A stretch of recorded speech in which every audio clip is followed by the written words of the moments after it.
বিসমিল্লাহির রহমানির রহিম। হে সমস্ত জগতবাসী, বিশ্ব আধ্যাত্মিক জ্ঞান সঞ্চার দরবার শরীফ হইতে আমি কুলসুম চিস্তি আমার মুর্শিদ কেবলা গাউসুল আজম শামীম আলী চিস্তির লেখা গ্রন্থ থেকে কিছু তত্ত্বকথা আলোচনা করিব। আমি আজকে আপনাদের মাঝে যে আলোচনাটি নিয়ে হাজির হলাম, সে আলোচনাটি অত্যন্ত গুরুত্বপূর্ণ। যদি আমরা খেয়াল করে শুনতে পারি, তাহলে আমরা অনেক কিছু জানব আধ্যাত্মিক ও রুহানি জগতের বিষয়ে। দেখুন, এই পৃথিবীতে বহু তরিকতের মানুষের একটা জিনিস ভিতরে কাজ করে, বা শরীয়তের মানুষেরও কাজ করে। সেই বিষয়টি হলো, দেখুন যে বিগত পিছনের জন্মে আপনি কোন সংসারে ছিলেন, কোন বংশে ছিলেন, কোন ফ্যামিলিতে ছিলেন। আপনি কি খুব দরিদ্র ঘরে ছিলেন, কোনো রাজাবাসার ঘরে ছিলেন, কোনো ধনীর দুলালি ছিলেন? এটা কিন্তু প্রশ্ন জাগে। এই জন্মে কেউ অফিসার, কেউ ইউনিভার্সিটির ছাত্র, কেউ কাগজ টোকায়া খাইতেছে, কেউ ভিক্ষা করে খাইতেছে। তাহলে আল্লাহ কিন্তু বলে দিয়েছে একটি কথা, যে আমি কাউকে কম দেই না, বেশিও দেই না, আমি সমান দিয়ে থাকি। তাহলে এখানে সমান পাওয়া যায় না। আল্লাহ সঠিক বলেছে, আমরাই বুঝি নাই। সেই বুঝটা কি? তো আজকে আলোচনার মূল হলো, পিছনের জন্মের কথা মনে থাকে না কেন? কে ভুলিয়ে দেয়? যে ভুলিয়ে দেয় সে কে? আচ্ছা, এখানে বিষয় হলো, আল্লাহ কিন্তু একটা কথা বলেছেন, বিশৃঙ্খলাকারীকে আমি পছন্দ করি না, এবং আল্লাহ নিজেও বিশৃঙ্খলা করেন না। আর এই বিশৃঙ্খলার কারণেই এই ঘটনাটি ঘটে, যে পিছনের জন্মে আপনি কি ছিলেন, কোথায় ছিলেন, কোন অবস্থানে ছিল, আপনার রূপ সুরত কি ছিল, আপনার নাম কি ছিল, এগুলো জন্মের পরে কোনো কিছু মনে থাকে না। তাহলে মনে যেহেতু থাকে না, এটা ভুলিয়ে দেয় কে? আল্লাহ ভুলিয়ে দেয় না। এখানে বিষয় হলো, দেখুন, প্রত্যেকটা ডিপার্টমেন্ট ভাগ ভাগ করা।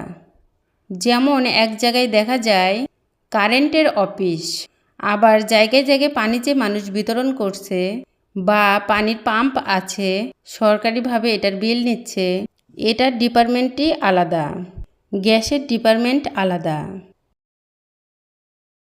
তাহলে প্রধানমন্ত্রী কিন্তু সকলকে ভাগ ভাগ করে দিয়েছে, তুমি ডিপার্টমেন্ট চালাবে, তুমি এটা চালাবে, তুমি সেটা চালাবে, তুমি এটা করবে। ঠিক আল্লাহ কিন্তু বিভিন্ন ফেরেশতাদেরকে বিভিন্ন দায়িত্ব দিয়ে, এক একজনকে এক একটা দিয়ে ডিউটি দিয়ে দিয়েছে। তাহলে এই ডিউটির মাধ্যমে এমন কাউকে ডিউটি দিয়েছেন, যে মানুষরা বিগত জন্মে কোথায় ছিল, কিভাবে ছিল, কোন অবস্থায় ছিল, কোন নামে ছিল, কোন রূপে ছিল, কোন বংশে ছিল, এই জিনিসগুলো কিন্তু ভুলিয়ে দেওয়ার মতোই এমন কাউকে আল্লাহ সৃষ্টি করে রেখেছেন, যে আল্লাহ আপনার পিছনের জিন্দিগির কথা ভুলে গেছেন সব কিছু। নতুন করে সূর্য উদয় হয়েছে শিশুরূপে জন্ম নিয়ে। তখন দেখা যায়, আপনি যদি বিগত জন্মে অফিসার থাকতেন, বিগত জন্মে আপনি অনেক শিক্ষিত, লন্ডন পিএইচডি নিয়েছেন, অনেক শিক্ষিত, আপনি ইঞ্জিনিয়ার ছিলেন, ডাক্তার ছিলেন, কিন্তু এই জন্মে এসে আবার কিন্তু সেই সরেয়া থেকে শুরু করা হয়, ক খ গ ঘ দিয়ে শুরু করা হয়েছে শিক্ষা। তাহলে দেখা যায়, যারা অনেক শিক্ষিত ছিল, তারা আত্মাটা মোটামুটি শিক্ষিত, তার আত্মাটা দরদর করে পড়ে ফেলে, গড়গড় করে পড়ে ফেলে। আবার কোনো কোনো আত্মা আছে, জন্ম নিয়ে এসেছে, তাদের মধ্যে পড়া বের হতেই চায় না।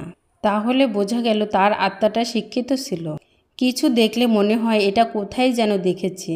দেখবেন লক্ষ্য করে, আপনি কিন্তু এ জন্মে সেরকম কিছু দেখেননি, শোনেননি, কিন্তু আপনি যখন দেখতেছেন যে এরকম কিছু, যে মনে হচ্ছে এই জিনিসটা আমি কোথায় যেন দেখেছি, আপনার আবার মনে হচ্ছে এই জায়গাটিতে আপনি কখনো অবস্থান করেছেন। অনেক কিছু চেনা চেনা মনে হয়, আবার ভুলে যান, আবার অনেক কিছু চেনা চেনা মনে হয়, কিন্তু আত্মা তাকে ধাক্কা মারে, তুই এখানে ছিলি, বা কোনো কিছু একটা এরকম ধাক্কা মারলো, পরে আর যোগে মিলাতে পারে না, তখন সেটাকে বাদ দিয়ে দেয়। তাই আমি বলবো, হে সমস্ত জগতবাসী, এই স্মৃতি ভুলিয়ে দেওয়ার জন্য এমন কাউকে সৃষ্টি করেছেন। তিনি কি করতেছেন, তিনি দেখা যায় মানুষ মৃত্যুর পরে যেই বডিটা ছিল সেই বডিটা মাটির সাথে মিশে গেছে। এখন সেই আত্মার কিন্তু মৃত্যু নেই। সেই আত্মাটা যদি ফিরে আবার জন্ম নিয়ে থাকে, তাহলে সেই আত্মার মধ্যে সমস্ত কিছু লিপিবদ্ধ আছে। আমরা যখন নতুন দেহের মধ্যে প্রবেশ করি, তখন দেখা যায় সেই স্মৃতিগুলো আত্মগতভাবে ভাসছে, কিন্তু মাটির দেহের মধ্যে যে মেমোরি মস্তিষ্ক ছিল, সেখানে কোনো কিছুই রেকর্ডিং নেই।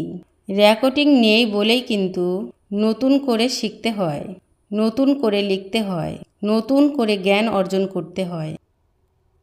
তাহলে একটা জিনিস কি, বিগত জন্মে আপনি অনেক শিক্ষিত থাকলেও সেগুলো আপনার আত্মায় লেগে আছে। সেগুলো কিন্তু দেখা যায় মাটির দেহের মধ্যে যে মস্তিষ্ক ছিল, সেই মস্তিষ্কটাও কিন্তু মাটির তৈরি। এবং মৃত্যুর পরে যখন মাটিতে আপনাকে কবর দেওয়া হয়েছিল, সেই মাটির সাথে সেই মাটির মস্তিষ্ক বা সেই মেমোরি তা মিশে গেছে। নতুন বডি, নতুন করে মস্তিষ্ক, সেই নতুন মস্তিষ্কে এগুলো আস্তে আস্তে রেকর্ডিং হচ্ছে। জীবনের দেখছেন, শুনছেন, খাচ্ছেন, চলছেন, ফিরছেন, আবার নতুন করে রেকর্ডিং হচ্ছে, নতুন করে আবার শিক্ষা নেওয়া হচ্ছে। এর মধ্যে যে আত্মাটি, সেই আত্মাটি শিক্ষিত। আত্মা শিক্ষিত হলে আত্মার মেমোরি মধ্যে তো সব কিছুই আছে। তাহলে আমাদের মনে পড়ে না কেন? আচ্ছা, এখন দেখেন, মানুষ কিন্তু একটা কথা বলে থাকে, তরিকতের জগতে, সাধকের জগতে যারা আছে, তারা কিন্তু একটা কথা বলে থাকে। দেখেন, মানুষ যখন জন্ম নিল নতুন করে, তখন আত্মায় যদি সব কিছু লিপিবদ্ধ থাকে, তাহলে আত্মার তো মনে আছে, আমার কেন এগুলা মনে পড়ছে না? তাহলে সেই আত্মাটা আপনার মধ্যে আপনার ভাবে আছে। আপনি মূর্খ, সেও মূর্খ। আপনি চেতনোক্ত, সেও চেতনোক্ত। আপনি শিক্ষিত, সেও শিক্ষিত। কিন্তু আপনি যে বিগত পিছনের জন্মে এত শিক্ষিত ছিলেন, সেটা তো মনে নেই। সেইটি মনে রাখার যে বিষয়টা, সেটা মস্তিষ্কের বা আত্মার মধ্যে যে মস্তিষ্ক আছে, সেই বায়ুতে ভাসঞ্চিত সেই মস্তিষ্ক টোতা আছে, সেটাতে আড়াল করে রাখা হয়েছে।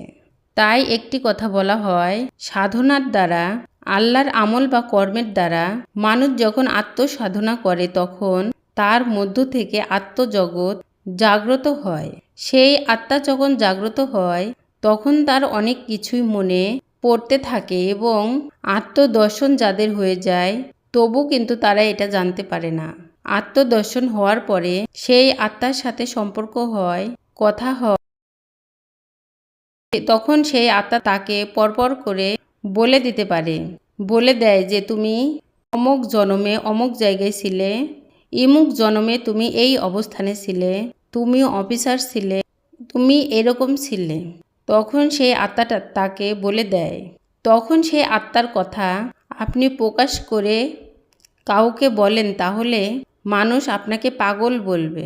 আচ্ছা, তবুও যদি আপনি সত্য বলে থাকেন, মানুষ আপনাকে পাগল বলবে, কেননা এটি শাস্ত্র গ্রন্থের মধ্যে এভাবে পাবেন না। এখানে একটা বিষয় আছে, আত্মার সাথে মিশে আছে কে? মিশে আছে আল্লাহ, মিশে আছে। আর আত্মা কোথায় মিশে আছে? দেহের সাথে মিশে আছে। এখানে কিন্তু কয়েকটা ধাপ। এখন বিষয় হলো, আত্মদর্শন হলেই হবে না। যদি কারো আত্মার সাধনা করে এবং সেই আত্মার সাথে সম্পর্ক বন্ধুত্বের মতো হয়ে যায়, তখন সেই আত্মা আপনার সামনে উদয় হবে। আর সেই সাধন বলে যখন উদয় হবে, তখন আপনি তাকে জিজ্ঞাসা করেন বা মনে মনে ভাবেন, সেই আত্মা আপনাকে জবাব দিতে থাকবে। তখন সেই পিছনের জন্মের কথা হোক, বা আপনার আড়ালের কোনো কথা হোক, বা দুনিয়াতে বেঁচে থাকতে আপনার অগোচরে অনেক কিছু ঘটেছে, তা জানেন না। আর সেই জিনিসগুলো যারা আত্মদর্শন হওয়ার পরে তার সাথে সম্পর্ক করে ফেলে, যখন স্মরণ করে তাকে পায়, তাকে দেখতে পায়, তখন সেই আত্মা আপনার জ্ঞানের যোগান দেয়।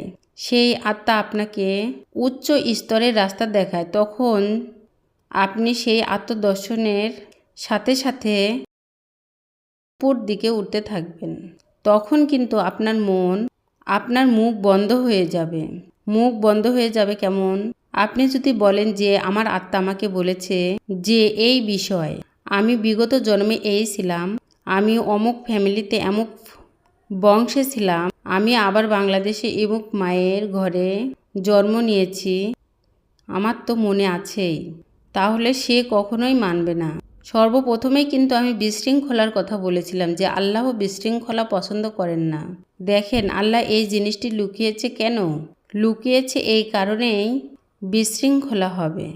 আপনি এই জন্মে কর্মফলে জন্ম নিয়েছেন খুব গরিব অসহায় জায়গায়, যেখানে আপনি ঠিকমতো খেতেও পান না, আপনার ঘরের চালে পানি পড়ে, আপনার খেতা বালিশ ভিজে যায়, ঘুমিয়েও শান্তি পান না, অনেক কষ্টে জীবন কাটে।